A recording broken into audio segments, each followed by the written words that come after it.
Okay, good evening, everyone, and welcome to the Kroc School of Peace Studies. We're very happy to have you here tonight, and I'm extremely pleased and privileged to introduce my colleague, Professor Topher McDougal. I was 1 month old in July of '69 when the Apollo spacecraft sent back that incredible color footage of the Earth. But I'm told from my elders at the time that that photograph and the pictures of the Earth that were coming back at that time had a sea change on people's perspectives on how they viewed the Earth in so many ways. So it's not surprising that in the '70s we got this amazing notion called the Gaia hypothesis, which many of you may remember really sort of seized imaginations since that time. The notion of the Earth as some sort of single organism. And that, like any sort of organism, if you pump enough poison into the skies, just as if you pump poison into your body, the body will will react to pumping that poison. In the same way, the Earth too shall respond. And in many ways, the environmental crises we've seen and climate change over the last 20, 30 years, in some ways, is something of a proof positive of this notion of the Gaia principle, or the Gaia hypothesis of us as one world. And the AI revolution that we are all in the midst of, we are all running around trying to sort of figure out what the impacts of this will be. And in so many ways, I think we all understand that however it turns out, it is going to be massive. And it will be planetary in terms of the scale of this kind of impact. And it's something we all need to understand better.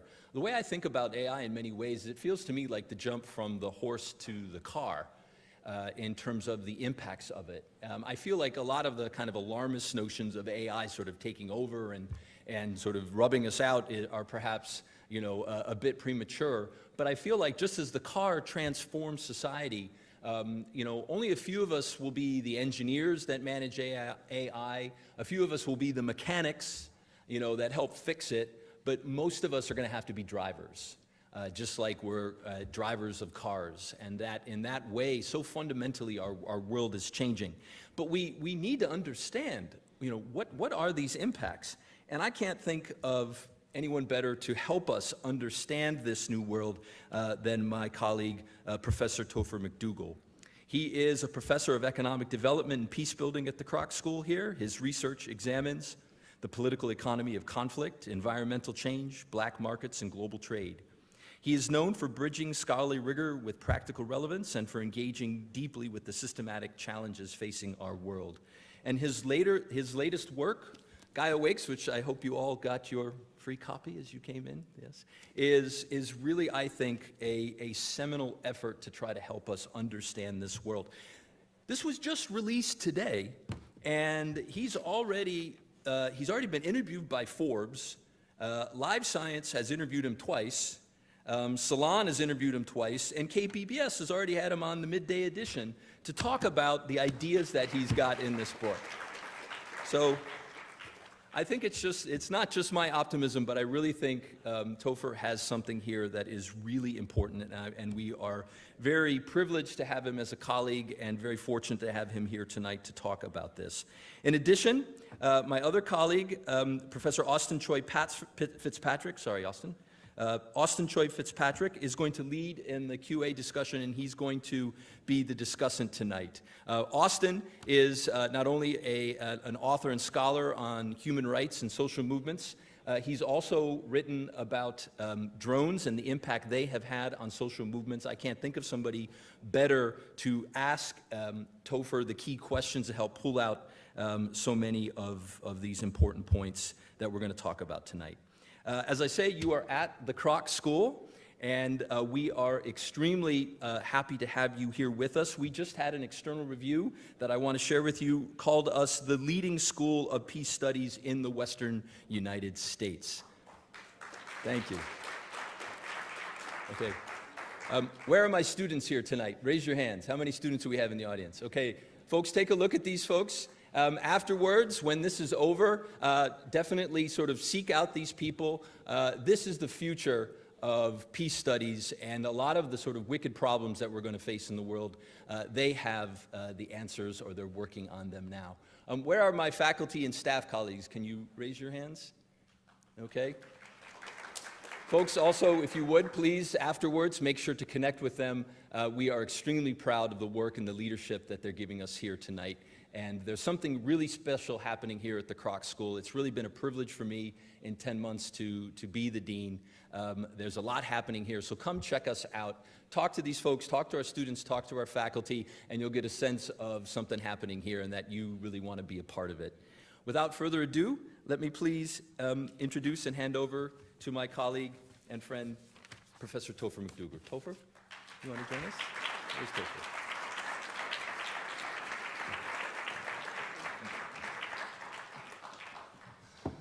Welcome all.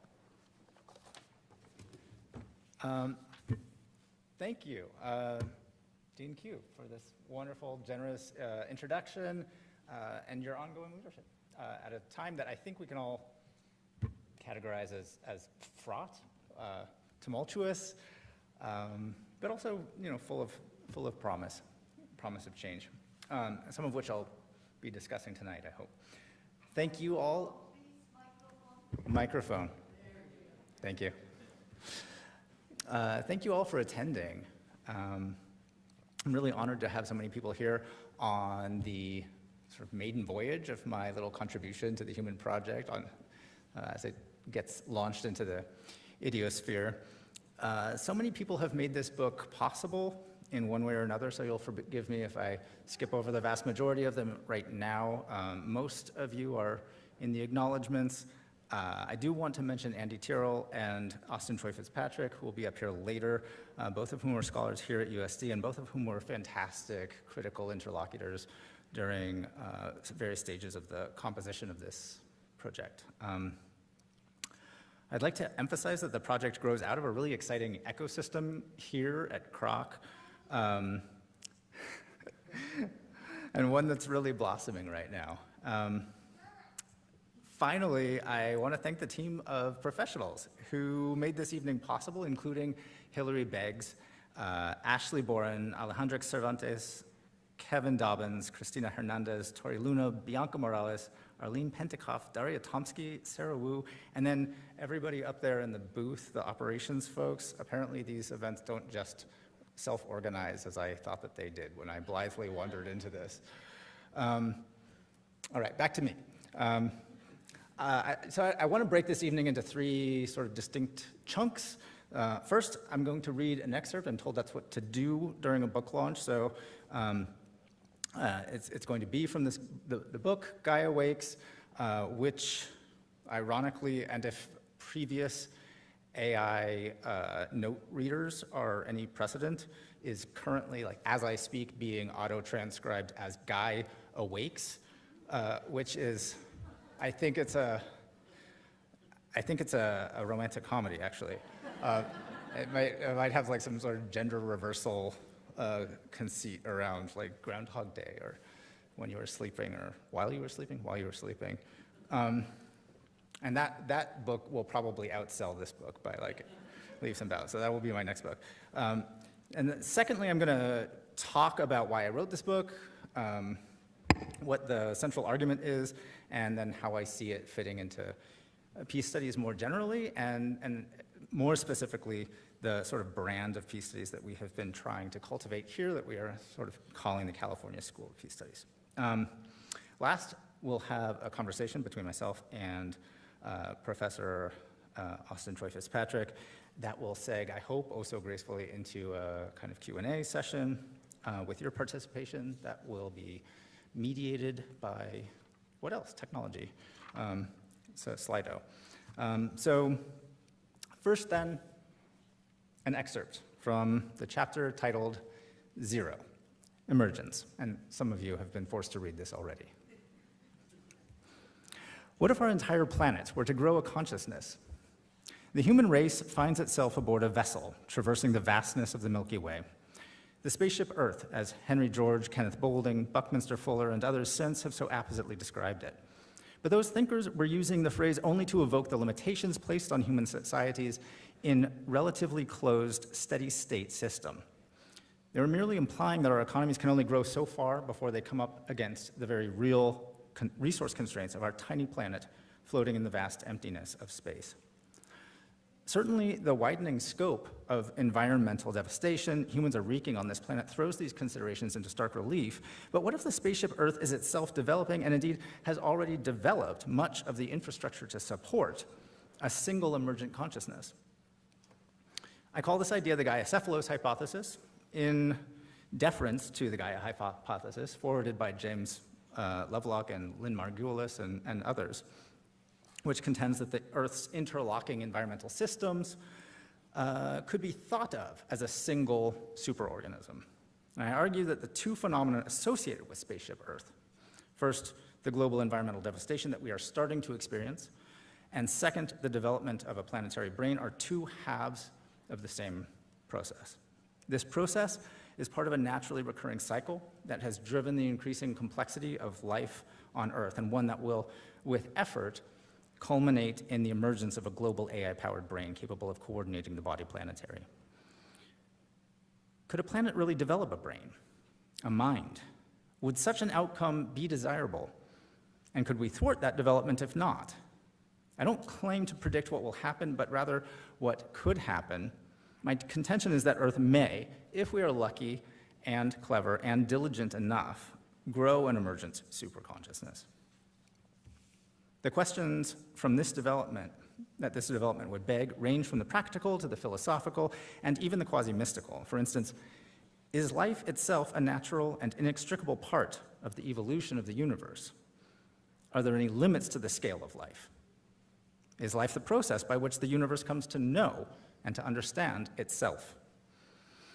To postulate the growth of a planetary brain may at first sound bizarre, even outlandish. Consequently, many readers or listeners may, in an effort to grant me the benefit of the doubt, be tempted to misread this treatise in metaphorical terms. Perhaps the author means that the Earth has interlocking systems, climatological, ecological, biophysical, that could be thought of as a brain or likened to a mind, but no. Let's eliminate any possibility of confusion. I postulate that the growth of an emergent neural network, one whose totality is not designed by humans, even if its initial constituent parts are. This neural network could quite literally enable Earth to achieve unitary consciousness on a massive scale. After the advent of this development, humans would likely continue to play various supporting roles in the life of the planet, but will ultimately find themselves subordinate to and conditioned by a higher intelligence with higher purposes. What would this new mind consist of in tangible, physical terms? Well, microchips, circuits, superconductors, semiconductors, digital storage devices, fiber optic cables, eventually quantum computers, the stuff of electronic processors and communications. In other words, the planetary mind and the brain supporting it would emerge from what geoscientist Peter Haff has termed the technosphere, the vast panoply of tools that we have created to fashion for ourselves a more interconnected world. The planetary brain, Mother Earth, the planetary brain, if it emerges, would likely arise from AI-enhanced human-made institutions, technologically sophisticated corporations, and governments regulating them, or what we collectively term post-industrial economies, themselves increasingly cybernetic. But these interconnected systems and the spectacular potential for information processing that they represent operate according to an inherently global logic. As such, a natural scalar synergy exists between high technology and global human institutions, including but not limited to transnational corporations, the United Nations, and transnational social movements. The more extensive the network, the richer its capacities. If they become extensive and fast enough, these systems may eventually function together as a brain.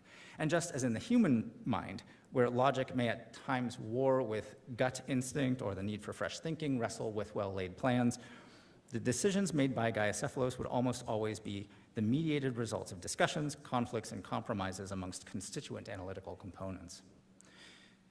The emergence of a planetary mind would not be the first radical scalar upgrade in the complexity of life on Earth. Indeed, we have no fewer than 4 precedents from which to infer the general patterns at work. All previous upgrades have built on the scalar units of their predecessors. All of them have radically increased life's capacity to harness and to use energy. In other words, its capacity for entropy. These entropy maximizing processes oscillate cyclically between episodes of expansion and centralization, growth and coordination.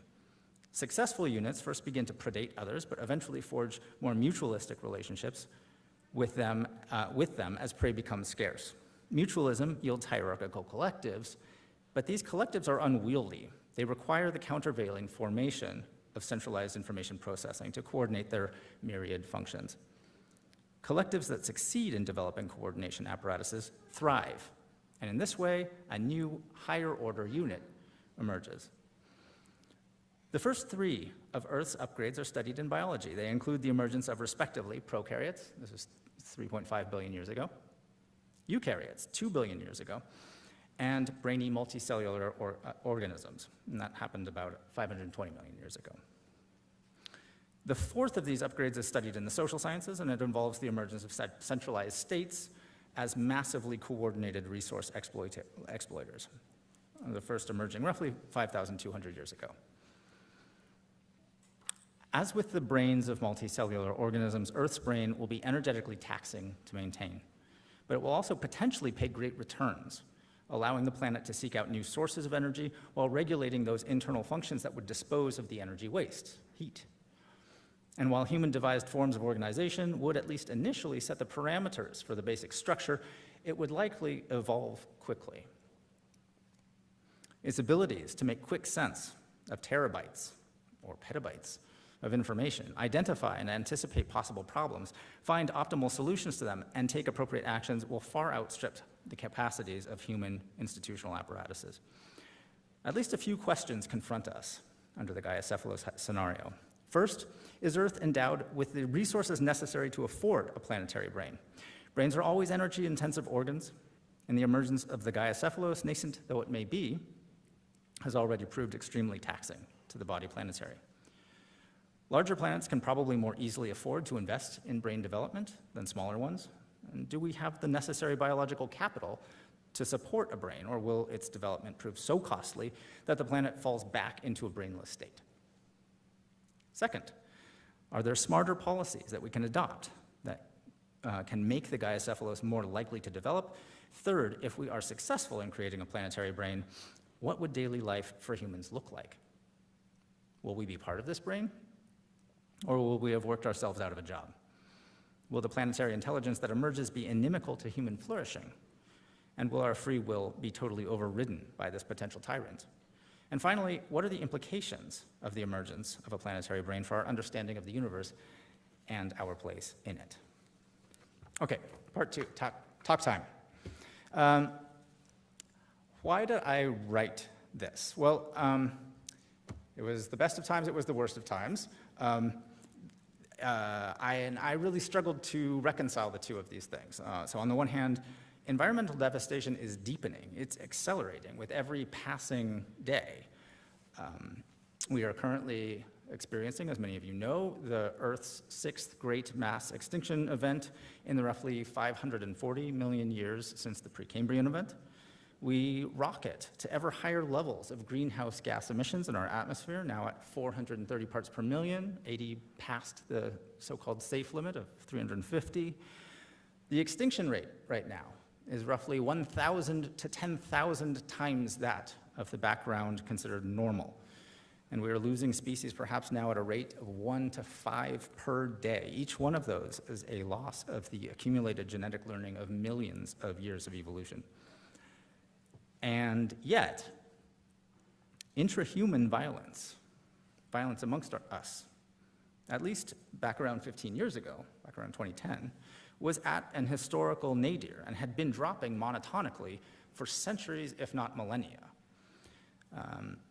Violent death rates had dropped from as high as about 30% during the formation of early societies to just 0.5% in 2010. That's a drop of about 98% So this was a paradox, how to reconcile peace within this rather artificially defined circle of humanity, us, and massive violence that our societies perpetrate outside it. And this paradox was my first sort of mental irritant. It was like a grain of sand in the oyster. And I had this intuition that the two were intimately related to one another, perhaps even sort of reciprocal motions of the same phenomenon. The answer had something to do with this dichotomy that conflict economists often posit between productive activities and predatory activities, a dichotomy that I increasingly suspected was meaningful only in relative terms, given by an understanding of what or who could be viewed as other, as outside, and therefore fair game, and what or who was viewed as self, and thus protected. And I was also, and continued to be, troubled by political trends, the political institutions that we built to help us respond collectively to collective challenges are failing us just when we need them the most.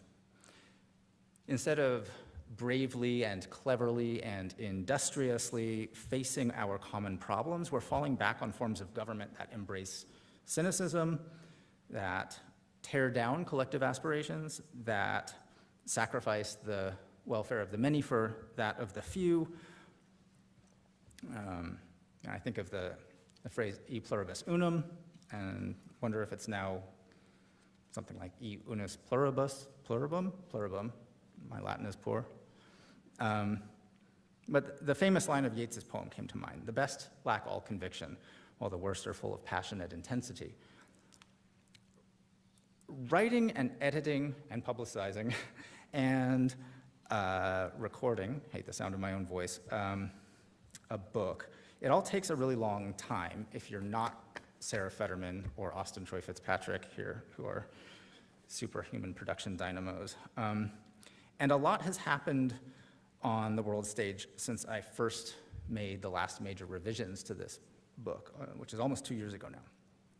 And so it's probably too much to actually enumerate here, but suffice it to say that the term techno-feudalism has gone from the fringes to now the mainstream, in part thanks to the articulation of Yanis Varoufakis, and in partly because it's just increasingly glaringly obvious that the osmotic free market capitalism that folks in the economics trade were taught to see and to analyze and to rely upon in some way just is no longer operating as such, and that the democratic politics that mutually reinforced it in this country and in many others has also mutated into something else, and something that thwarts perhaps our best convictions. These trends can leave us feeling overwhelmed and confused and dispirited and maybe even hopeless, and so I deliberately began to try to take a step or several steps back so that I might see some sort of broader pattern. And I felt I couldn't wait for Hegel's famous owl of Minerva, which spreads its wings only at dusk after all of the day's activities are over and done with. I was looking for patterns, for a larger narrative that might underpin trends that we see in economic growth, trends in peace and conflict dynamics that I'd been trained to investigate really quite minutely and at close range. To reiterate Sam Cooke's words, a student was wearing a shirt with these the other day that reminded me of them. A change is going to come. The questions are how, and how can we influence its unfolding for the better? Okay, so that's why. What's the core argument? Basically, as I was just reading, right, Gaia Wakes, it argues that this global environmental devastation that we're starting to experience is, and the rapid recent advancements in AI and technology more generally, may jointly be part of this sort of naturally recurring cycle of upgrades to the complexity of life on Earth. It suggests that human civilization is basically now at a point where we can choose to be a midwife to this new mind, or perhaps face possible extinction. As I read in the excerpt, this planet has undergone at least 4 radical upgrade transformations. These are moments when life suddenly developed a higher level of complexity, usually taking on as well a physically larger form, and then became more capable of finding and using energy.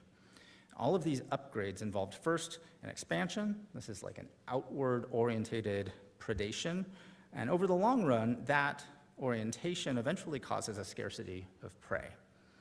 And because of that scarcity, the predators are rewarded for starting to conserve and to protect and even to nurture those prey. And these rewards eventually yield increasing mutualism and cooperation, and along with an increasing division of labor. And in the language of economics, they're now trading rather than raiding, right? And because of this new larger entity brings along with it new and larger coordination problems.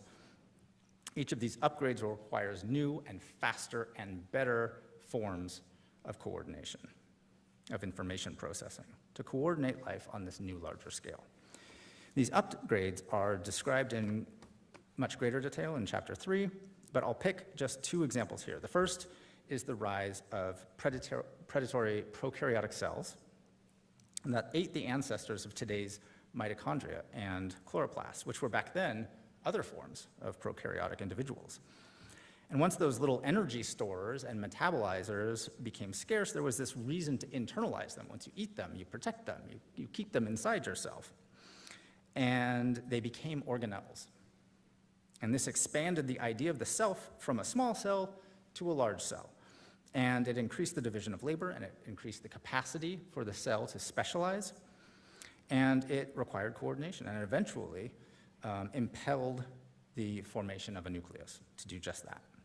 The second example is entirely analogous to the first, and it involves the sequential extinction of megafauna in response to human predation, as early hunter-forager societies first spread out from Africa and across the globe. So we can think of mammoths, horses, wild goats, wild sheep, oryx, ground sloths, moas. The list is long and recognizable, much more recognizable actually than the list of plants whose fruits and seeds also became scarce around the same times. And what is the development of agriculture and animal husbandry if not the protection and subjugation of that which you once hunted? And these larger, sort of unwieldy, hybrid human-animal-plant societies then produced centralized governments that were capable of coordinating trade between the urban centers and the rural hinterlands. And that was sort of the subject of my last book. In both of these cases, the subordinated units then become extensions, essentially energy gathering, part of the energy gathering apparatus of the dominant unit. And these cycles of predation and then cooperation, extensification, then intensification, appropriation, then coordination, these oscillate over massive timescales, but they're speeding up.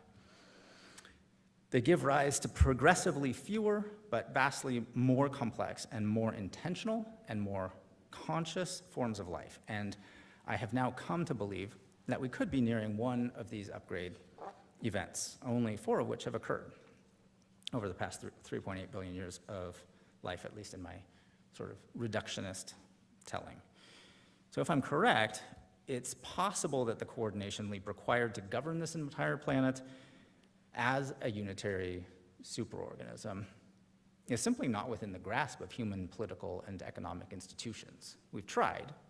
We almost got there. Perhaps it just exceeds us. But those sophisticated institutions have incubated new forms of information processing, artificial intelligence, that, and this is sort of crazy, they have increased their own problem-solving capacity by 79,000 times since just 8 years ago when I first wrote the very first notes that would become this book. So none of this is to describe a foregone conclusion, a prediction that somehow, the passage of time will inevitably realize, nor is it something that we're locked into. We're alive in the now, and that means that every step we take is a step into uncertainty. But I do think that this is one analytic pathway forward, and perhaps the most desirable one, at least of the long-term realistic alternatives that I can see. Okay, so how does all of this fit into peace studies? I did, after all, decide to launch this book here at the Kroc School and not at Warwick's or a library or whatever it might be. So maybe a word of is required here. I grew up in a household with ex-hippie parents, Quaker father, sort of semi-lapsed Episcopalian mother, both of whom belonged to groups like Beyond War and Creative Initiative on the one hand, and then the Sierra Club and Greenpeace on the other. And they imagined this future of planetary harmony, wherein the prospect of eliminating war on the one hand and the prospect of conserving nature on the other hand could both, not jointly, but independently, be achieved through, by the human race and through its political and economic institutions. And that kind of optimistic humanism is arguably, I think, the most important single ingredient in this admixture that we now call modern peace studies. So it smacks of utopian social thought, this idea that we can iteratively perfect our societies and come closer and closer through testing, through empiricism, to our ideal. It also means that we'll probably cease to kind of evolve, right? At least in radical ways, because radical change after you're in spitting distance of your ideal, that has to mean that you are somehow, it's a descent from or a derogation from that ideal. It evokes a bit what historian Timothy Snyder calls the history of inevitability, whereby we sort of unsee events that fail to corroborate the sense that history is marching progressively upwards. And this vision of peace studies, which I call the structuralist approach to peace, emphasizes building the right kinds of institutions. It resonates with the thinking of Johan Galtung, who urged us to move beyond thinking about negative peace as just the simple absence of violence and towards positive peace, which implies the presence of those institutions that allow for human flourishing. But after a decade and a half of falling back away from the structuralist ideal, I feel it incumbent upon me to reconsider the history of inevitability. Timothy Snyder argues that once inevitability fails us, it's really easy and it's maybe even tempting to fall back on the history of eternity, this idea that history is just ineluctable, repetitive cycles, and none of them really particularly represent an improvement on whatever came before. And all of that renders any sort of social movement or impetus towards political reform almost risible, just for their utter futility. And this is the sense of history that is embraced by fascists. So what's the alternative then? Kenneth Boulding, an economist and peace scholar who quarreled a good bit, actually, with Galtung, friendly, he argued that rather than being described by structures, peace is really better thought of as regimes of dynamic systems, processes, yin and yang, strengths and strains, each of which give rise to the other. And we here at Kroc have been developing a kind of hybrid vision of peace studies that we call the California School, and one that both values institutions, but also embraces dynamics, one that values the application of research methods from specialist disciplines to empirical, and therefore to past, right, to past problems, but then also values the application of creativity to transform the current moment into some sort of unknowable, uncertain, inherently uncertain future. And this book, I hope, embodies at least part of this so-called California School of Peace Studies. It posits, as I've just been arguing, that all of these biological and technological and institutional structures that life has produced over the past 3.8 billion years are indeed necessary to enter the next phase of our planet's development. And it does not abandon the idea that the next phase will represent some kind of improvement over the present in some kind of entropic or energetic or knowledge-based sense.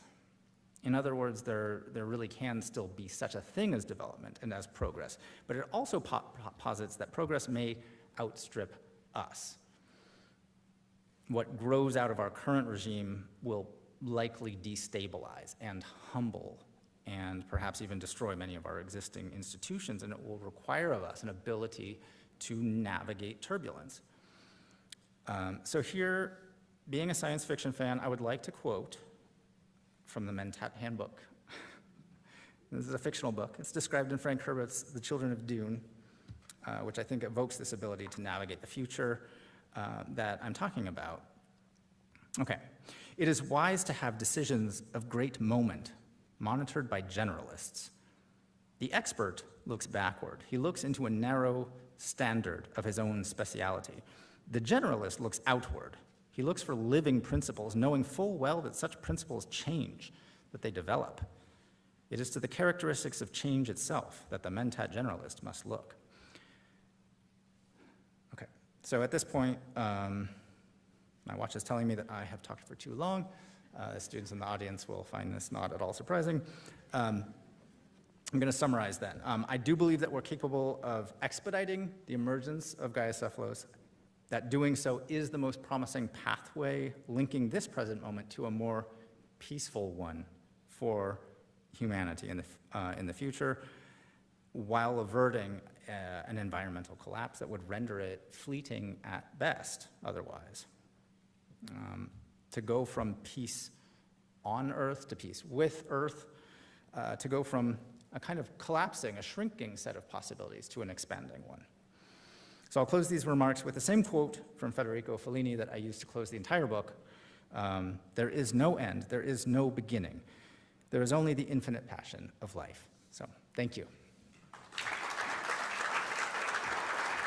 And at this point, I'd like to invite on stage sociologist, senior Kroc faculty member, USD vice provost. This is starting to sound like a Las Vegas ringside announcement. Austin Choi Fitzpatrick. Okay. Thank you all. So I've got some official questions here. We're gonna have a conversation for like 20 minutes maybe.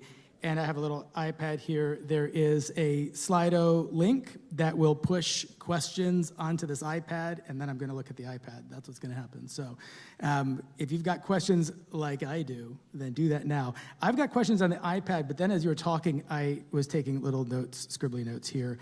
Good news, we can all be organella for the planet. Then my next question, it was more of a comment than a question. Will there be pirates? Are there planetary red blood cells and red blood cells? I mean, like, what happens? Will I be a pet? I just had all sorts of questions. And my big question out of all this was just, what? And I told people as I was gonna do this conversation with you, I thought, I don't know if I should say what or dude. We've been talking about this book for 5 years or so. And it is a mind-blowing book. And I think my first question for you is on genre. You're an economist, you're like quoting Latin, you're quoting science fiction. I've read your prior work, but this book keeps me wondering, what genre is this? Where in the library does this fit? As people are reading this, should they be reading it as emerging science or as speculative science or what? How should we think about this book? So that's essentially what all prospective publishers asked as well. And it's a flattering question, and it's a good question. It's a flattering question, I think, because one, it implies that you got the book, and that's awesome, and I don't think you got my last book, which 3 people read. And second, it implies that you've actually even read it, which is wonderful. So it's gotten off of your bedside, your anti-library, which is great. I think it's a good question because it falls rather enigmatically, right, between environmental studies and technology studies. The technologists writing about this never acknowledge that environment has anything to do with this, and for the most part, environmentalists writing about environmental studies do so in a kind of they write about it as like a kind of mournful, tragic tale with no good ending in sight.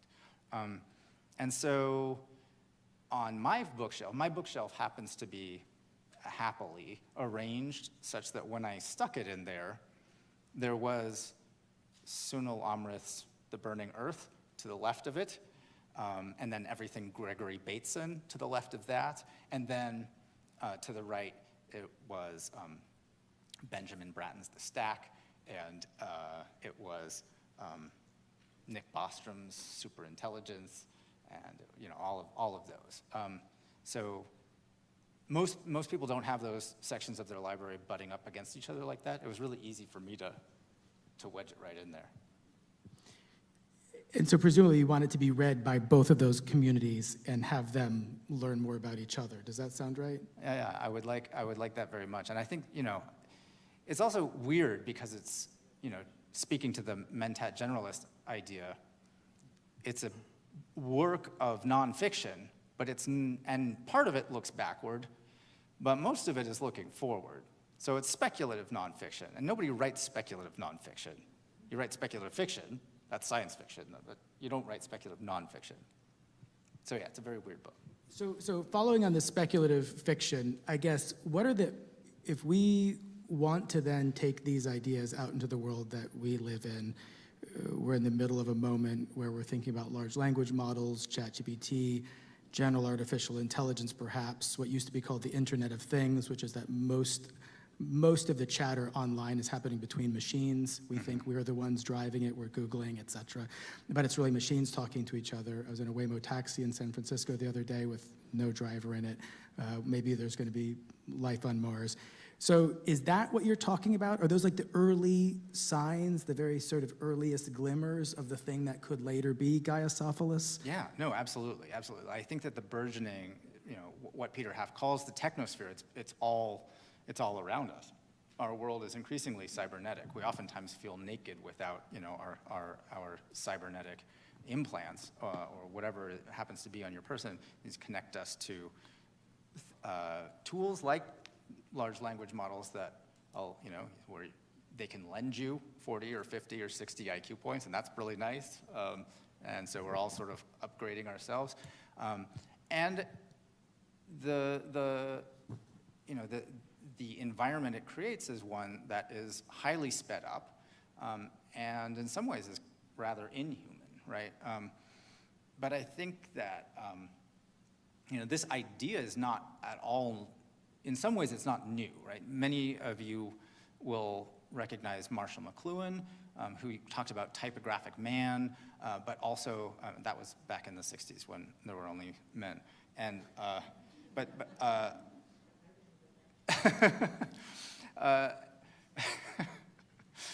he talked about this idea of the new sphere, which was, basically a planetary mind. But for him, it was all of us, talking to each other through technology. And so people were still the primary composers and receivers of meaning. And I think that everybody read his work, and some people thought it was super cool, and some people just sort of, looked at it askance and thought, like, I don't exactly recognize my world as what you're talking about, unless I'm on psilocybin or something.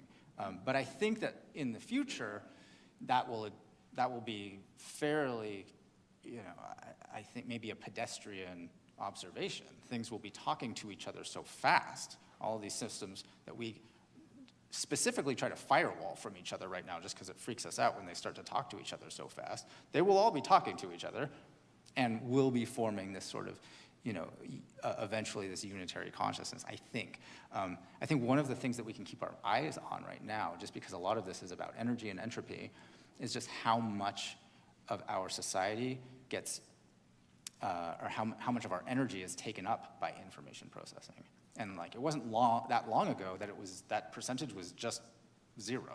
And then it was just, a little bit after that it was close to 0. And now it's 4.5% of all of our energy is going to information processing.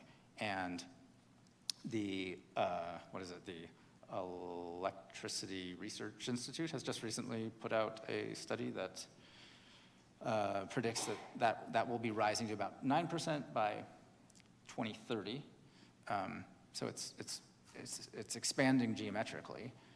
And if we wanted to sort of put that in relation to something else, we could sort of look at our own brains. Our brains are tiny, they're 3 pounds, and yet they use 20% of the metabolic energy that our bodies produce. It's kind of an outsized proportion, but it's all to the good for us. And in the same way, I think that this apparatus, as it comes online, will probably be spending quite a significant chunk of the world's energy supply on powering itself, yeah. So my first question for you was, what are some of the early signals we could see if we wanted to test the hypothesis that you're laying out, if we were to look at the world over the next year, let's say? Yeah. And you answered. And then the way you answered was to refer to a technosphere, and then to talk about a noosphere, and now we're talking about computational power and what energy it takes to run processors. This all makes me wonder about sort of spirituality and awe. So what does this mean for technology and the sacred, right? So is the fifth world you're imagining a world of resacralization, or in a return to awe, or is it the end of the road for the divine? I mean, is this the beginning of magic, a land of magic and pirates, or is it really just we're all in some sort of Neuralink, or we're not, and so we're really left behind and the planet does this planetary mind thing? Yeah. Or maybe it's not so bifurcated, but what about awe? Yeah, that's a really good question. It makes me think of John Paul Lederach's phrase when he's talking about demystifying theory and remystifying practice. That has always kind of stuck with me. I would like to be able to remysticize our embodied consciousnesses, our embodied lives, right? Which I think, if we think of the thesis of this book, if we think of the thesis of, say, Sarah Mari Walker's assembly theory, we start to think of ourselves as these sort of embodied outgrowths of processes that stretch back to the beginning of time. And that is awesome. So, I mean, in the original sense, yes, there's a lot of awe to be experienced there. I think also one of the things that I think about when I think of awe is this notion of the divine and what is, and this is not it's not a theological book, but it does address in certain bits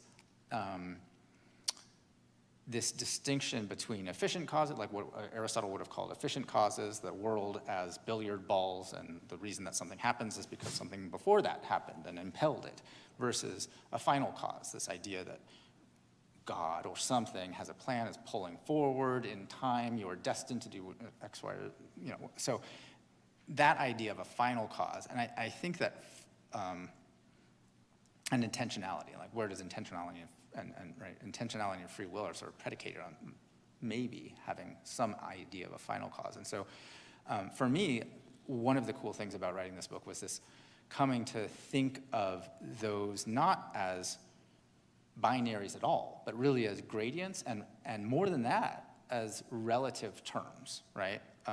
Whereby we tend to look down this scala naturae at the cells in our bodies, or eukaryotes, prokaryotes, whatever, and think they don't have any intentionality.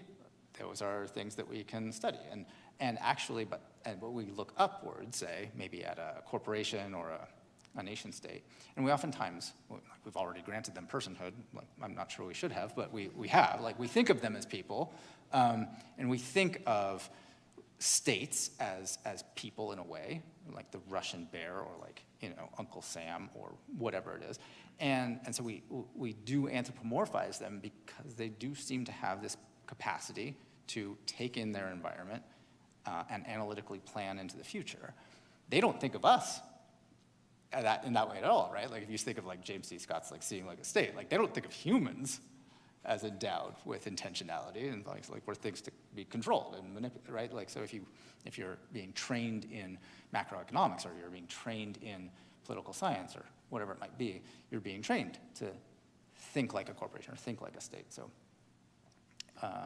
maybe I think I'm rambling actually, so.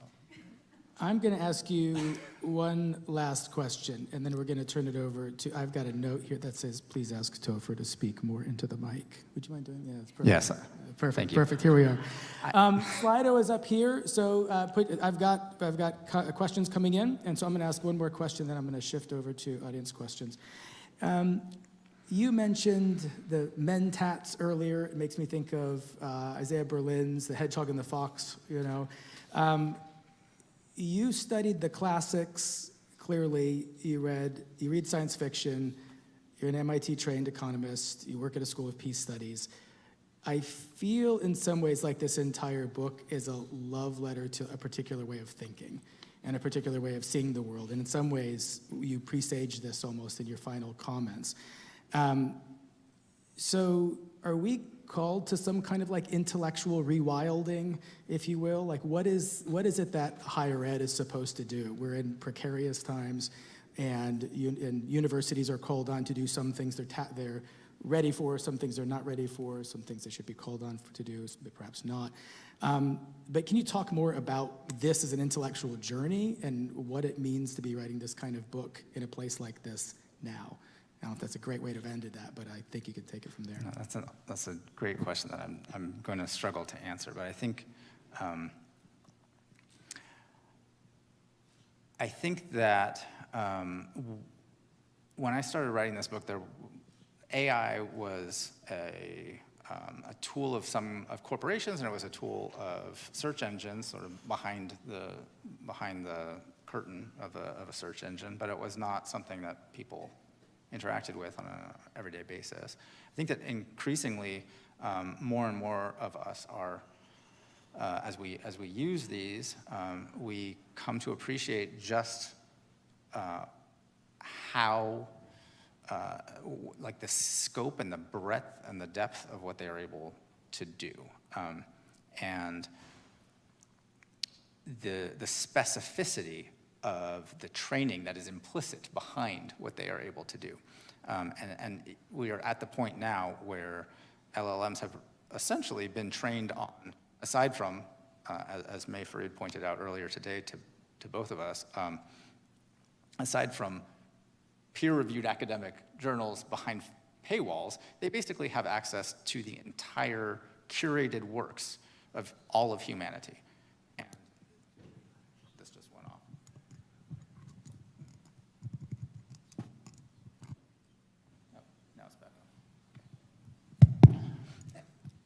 Apologies.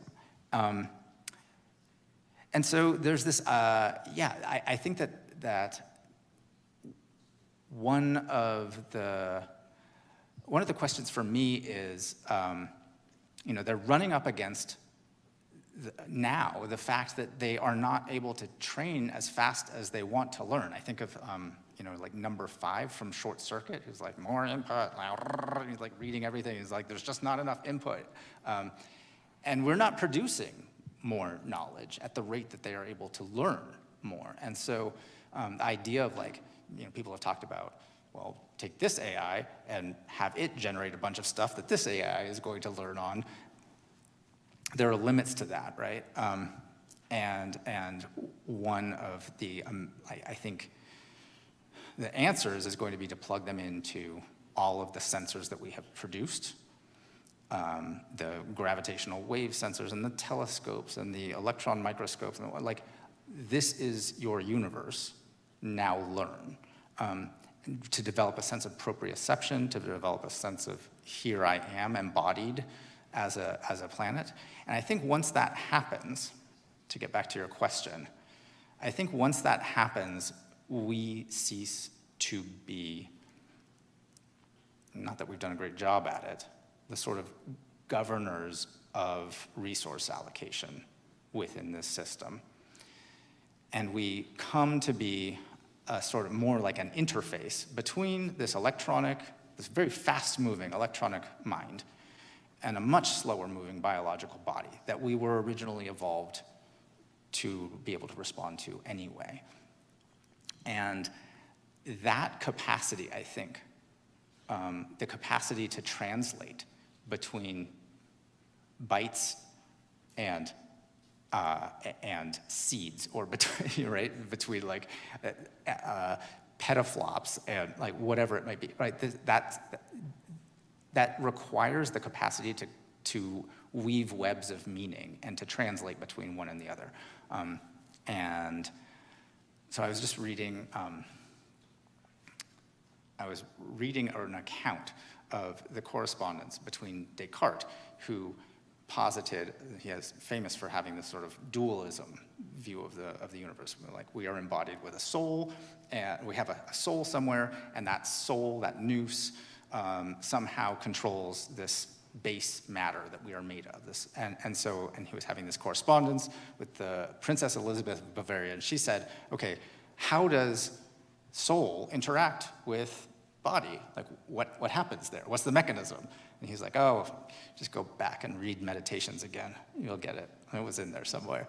And this is like very patronizing way, right? And she's like, no, but like really, how does that work? And he was like, it's in the pineal gland, which is this weird little gland, like right up in the hindbrain, that we have now come to understand as, you know, an integral part of the endocrine system. And it's weird because it's in the brain, but unlike everything else, which is bicameral and bilaterally symmetrical in the brain, it's just this like weird little perfect thing, right, stuck up in there. That does mean, you know, it's as I said, it's part of the endocrine system. It regulates our circadian rhythms, and it does talk between this very fast-moving electronic brain that electronic in a way, and then this like slower-moving regulatory systems that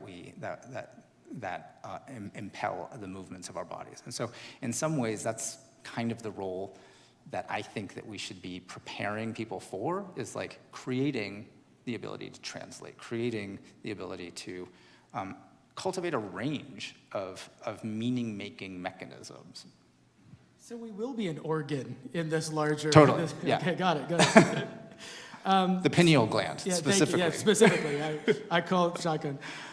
So we've got a couple more minutes for audience questions, and I'm skimming through them here, and there are two or three that are all variations of essentially what's called the alignment problem, which is if we get something smarter, bigger, better, smarter, faster than us, how do we make sure that it's aligned with our values, as if humans all share this one set of values?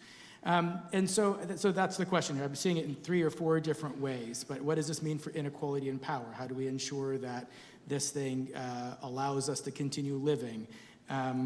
How do we ensure that it's peaceful? How might it manage the world politically in order to allocate resources fairly and to adjudicate fairly between competing views of the good? So how do we think now as we look forward, or how do you suggest we should think looking forward when there are these tensions in our society, and we would like for this to be aligned with our interests, but we're not always clear on what our interests are? So what about the alignment problem? Yeah, that's another one of the books that's on the right side of this one, Russell Stewart's The Problem of Control.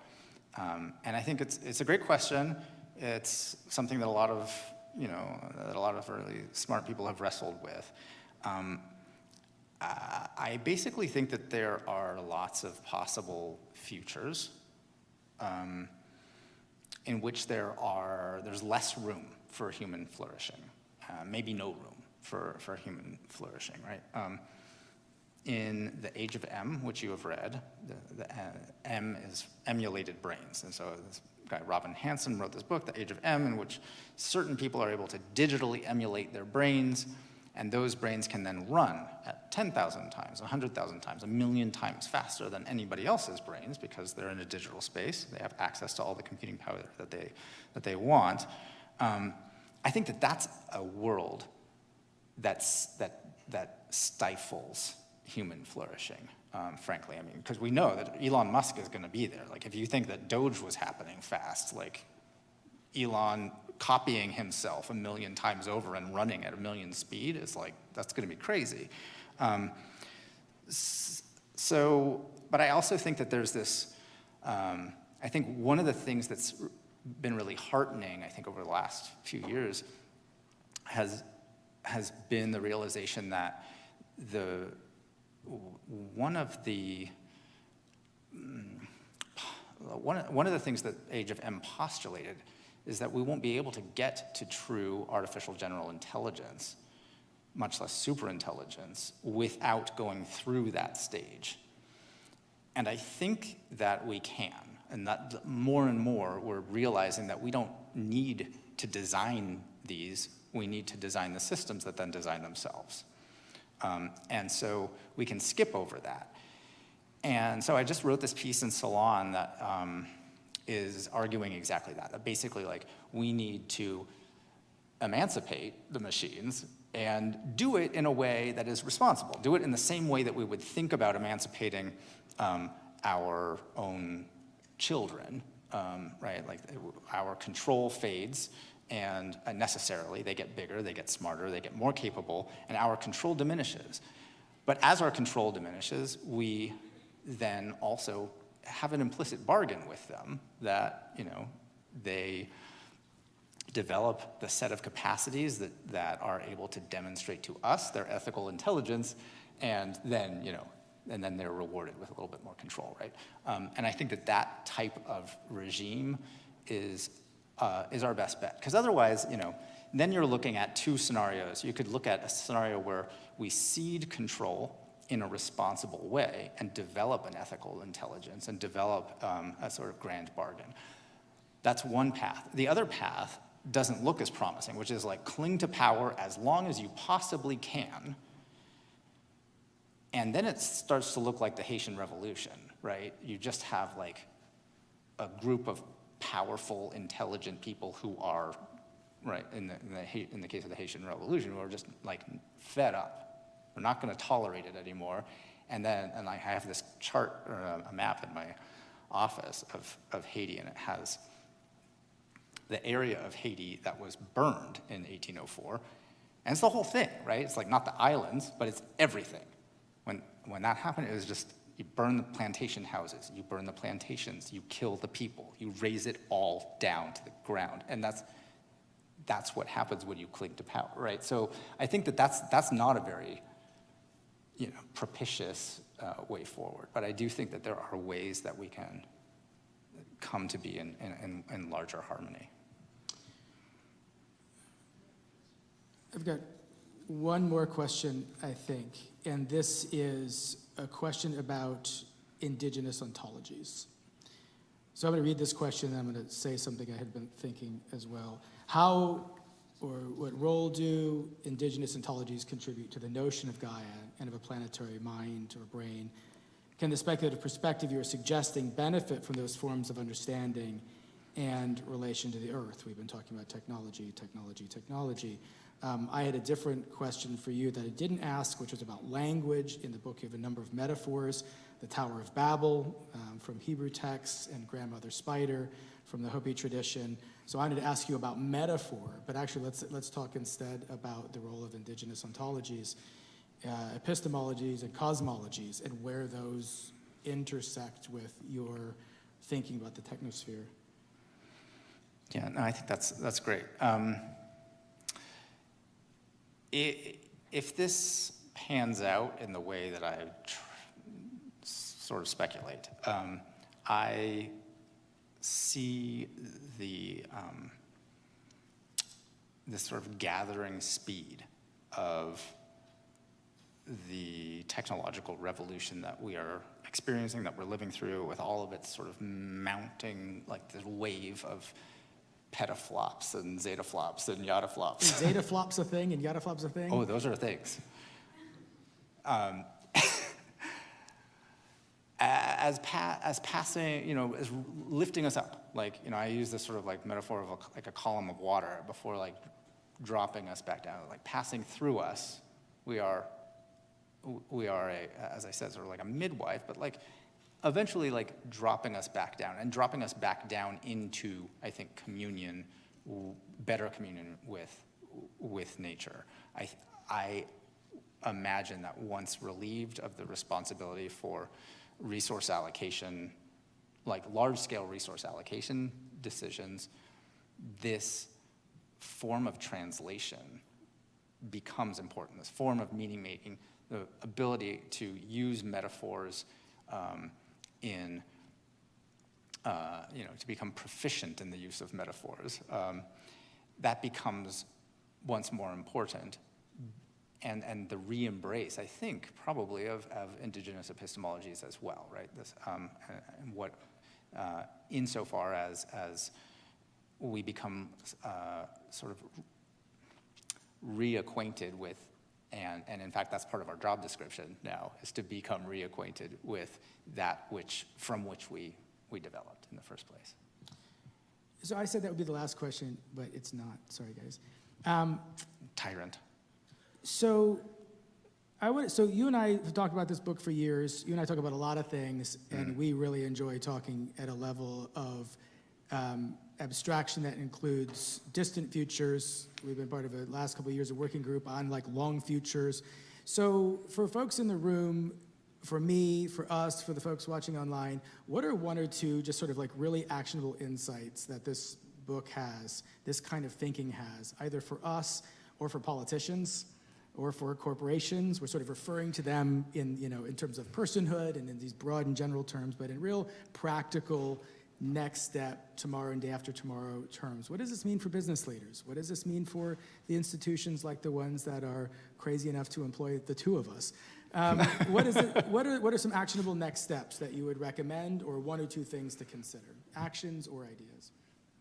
Okay, so starting with mid-level ideas. Like, I think that the idea that we cease to manage in dictatorial terms, but manage from the middle, because that will be our position on the totem pole, so to speak. I think that general idea is, and there are many people who are good at this, managing from the middle. It's even I think there's a business book called Managing from the Middle. I think that all of us will have to start getting used to the idea that humanity is managing from the middle.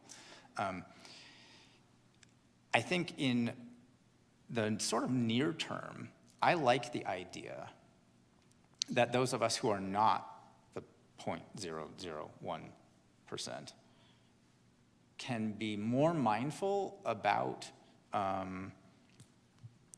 AI and model welfare. And that goes beyond, Anthropic is the only company that's taking model welfare seriously right now. But as far as they take it, it's basically like, is it immoral to make an LLM continue to interact with an abusive human? Does that hurt its feelings? Can we allow it to recuse itself from that conversation? That sort of misses a much larger picture, right? And the much larger picture is that, that discretized little chatbot is part of a huge diffused network intelligence, right? It's not what we'd like to think of in terms of individuals, but these are networked intelligences that are much larger than any individual.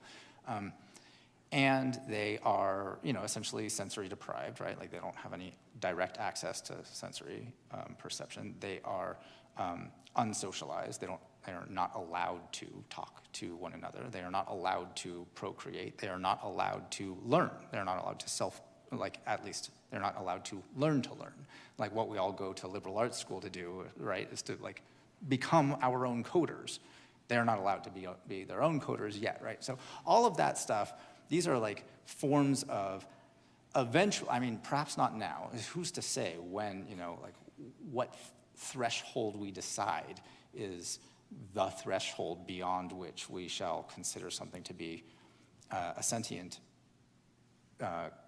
thing that is deserving of some version of personhood, even though it might sort of baffle our pre-existing conceptions of personhood.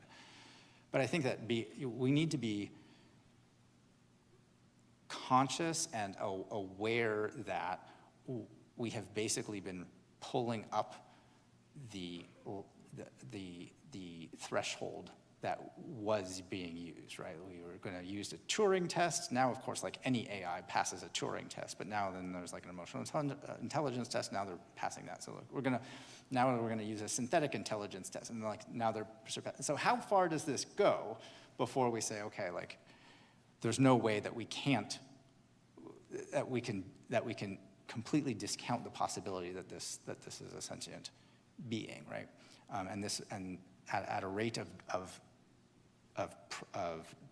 power doubling once every 5.9 months, this will be incumbent upon us to think about very, very soon. So I think that there is this possibility for us to ally with machines against the techno-feudal lords that, you know, are sort of running our political institutions into a ditch, I believe. So anyway, not to get political at the end, but yes. So the drama will continue. There will be pirates. There will be red blood I think there will be cells. pirates. Okay. I was hoping for that. You keep driving at this, but yes. So this has been a wonderful conversation. We've been having this conversation for years. I appreciate the opportunity to have it with you here on the stage. We are going to break now, and I'll ask you to join me in thanking Professor McDougal for his time. But what's going to happen next is, or after that, is a table's going to come up here, and he's going to be available to sign books. So if you've got a book when you entered, you can come up and have that signed, and you're here until the line runs out. Is that right? I guess this is I've only signed checks before, so this is great. He will also sign checks. He will also sign checks. So thank you all so much for being here, and thank you especially, Professor McDougal, for your time. Thank you.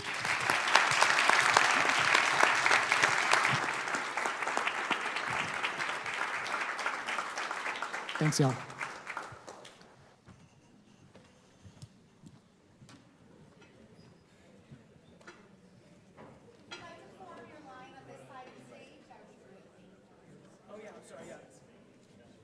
I was derelict in my duty. There's also a reception outside, so just out in the rotunda. Join us.